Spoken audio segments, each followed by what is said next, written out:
Association, एम्ब्रियडीन, plot basis trainer aircraft और सबसे बड़ा हॉक विमान खरीद और शारदा हाउसिंग सोसाइटी घोटाला, अगस्ता वेस्टर्न हेलीकॉप्टर घोटाला।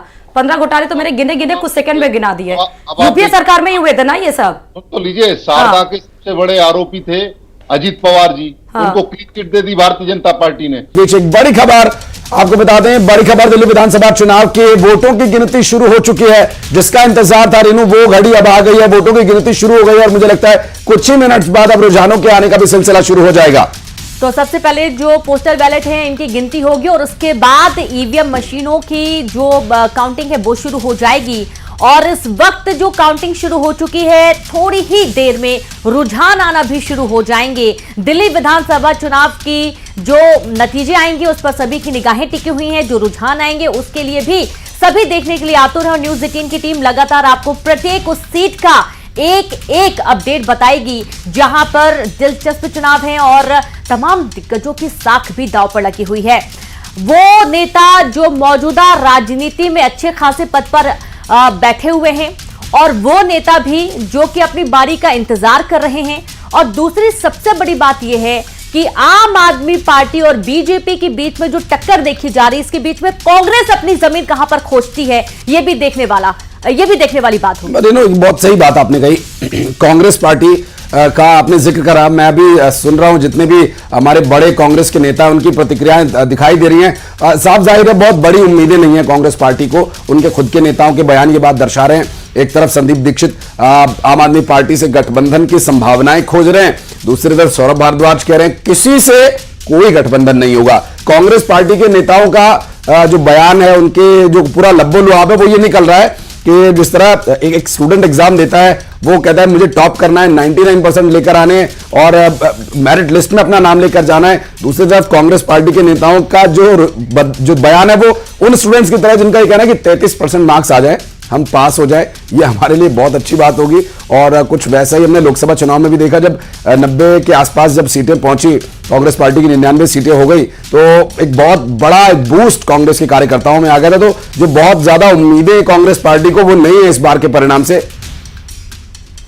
बिल्कुल, और उम्मीदें तो नहीं है, लेकिन सबसे ज्यादा महत्वपूर्ण यह भी हो जाता है कि अगर कांग्रेस की सीट बढ़ती है तो देखना होगा कि कांग्रेस किसके साथ जाती है, क्योंकि सत्ता में अकेले काबिज हो पाना तो मुश्किल है जी। लेकिन अगर सीट बढ़ती है। मैं रेनू अपने सहयोगी पवन के पास चलूंगा जो इस वक्त भारतीय जनता पार्टी के मुख्यालय पर मौजूद है। पवन, सुबह से ही जो नेताओं का टेंपल रन है, उसके बाद जो प्रतिक्रियाएं आई हैं, फरा हमारी सहयोगी इस वक्त जुड़ गए आम आदमी पार्टी कार्यालय से। फरा, क्या अपडेट मिल पा रहा है? वोटों की गिनती शुरू हो गई है?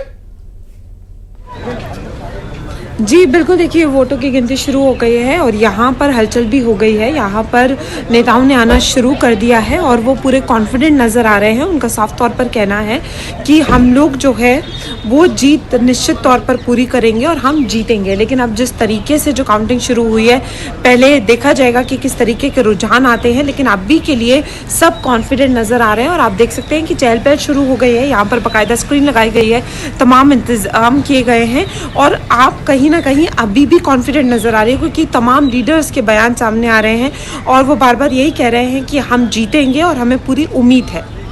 बिल्कुल, और फरा, चूंकि अभी कांग्रेस पार्टी के एक बड़े नेता हैं, नई दिल्ली से चुनाव लड़ रहे हैं, उनकी बातों में दिखाई दे रहा है, हम बात कर रहे हैं संदीप दीक्षित की, वो ये कह रहे हैं कि कहीं ना कहीं संभावनाएं हैं कि अगर ऐसी कुछ स्थिति आती है तो शायद गठबंधन हो सकता है। सौरभ भारद्वाज कह रहे हैं कोई गठबंधन नहीं होगा। तो अभी भी जो तालमेल है वो पार्टियों के बीच नहीं है, लेकिन कुछ कुछ शिगुफे छोड़े जा रहे हैं बीच बीच में।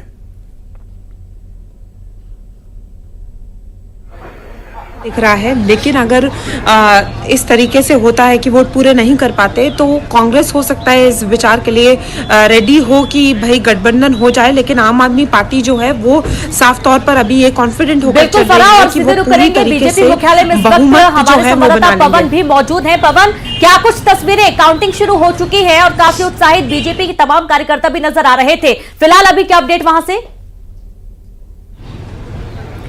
देखिए, काउंटिंग जरूर शुरू हो गई है, लेकिन उसके बीच में तमाम जो बीजेपी के नेता हैं वो दिल्ली बीजेपी दफ्तर पहुंच चुके हैं। उनके बीच भी चर्चा का यही सवाल है कि क्या होने वाला है। शिवम जी, क्या है माहौल, क्या लग रहा है, क्योंकि अब काउंटिंग अब शुरू हो गई है?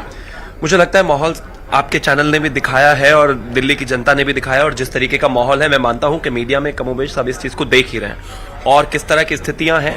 आप 2020 के एग्जिट पोल्स उठाकर देखिए, ज्यादातर एग्जिट पोल्स ने अरविंद केजरीवाल को 60 से 50-55 के बीच में सीटें दी थी। जाहिर है सबकी अपनी प्रेडिक्शंस हैं, लेकिन मैं मानता हूं कि अभी काउंटिंग शुरू हो गई है, तो 1-1.5-2 घंटे और आप देखेंगे कि इस बार कमल खिलेगा। डॉक्टर साहब, अब एग्जिट पोल का काम तो अब खत्म हो गया, अब तो काउंटिंग हो गई है, क्या लग रहा है? भारतीय जनता पार्टी एक उगता सूरज है और आम आदमी पार्टी एक डूबता सूरज है। मुझे लगता है कि ये काफी बड़ा स्टेटमेंट है, और जिस तरह से crisis of credibility Arvind Kejriwal ji के लिए हो गई है दिल्ली में, एक तरफ विश्वास की पॉलिटिक्स है, एक तरफ विकास की पॉलिटिक्स है, एक तरफ परफॉर्मेंस की पॉलिटिक्स है, और दूसरी तरफ केवल करप्शन और कट्टर भ्रष्टाचार की पॉलिटिक्स है। तो दिल्ली की जनता ने देख लिया है 11 सालों में उन्होंने क्या किया। अब वो 11 मिनट में आपको पता चलने वाला है कि क्या होने वाला है। लखेड़ा जी, आप उत्तराखंड से भी बिलोंग करते हैं, उत्तराखंड के बहुत सारी संख्या में यहाँ वोटर हैं, खुद मुख्यमंत्री आए, तमाम नेता उन्होंने प्रचार किया, क्या उत्तराखंड के मतदाता बीजेपी के साथ आए? सदैव भारतीय जनता पार्टी राष्ट्रवादी और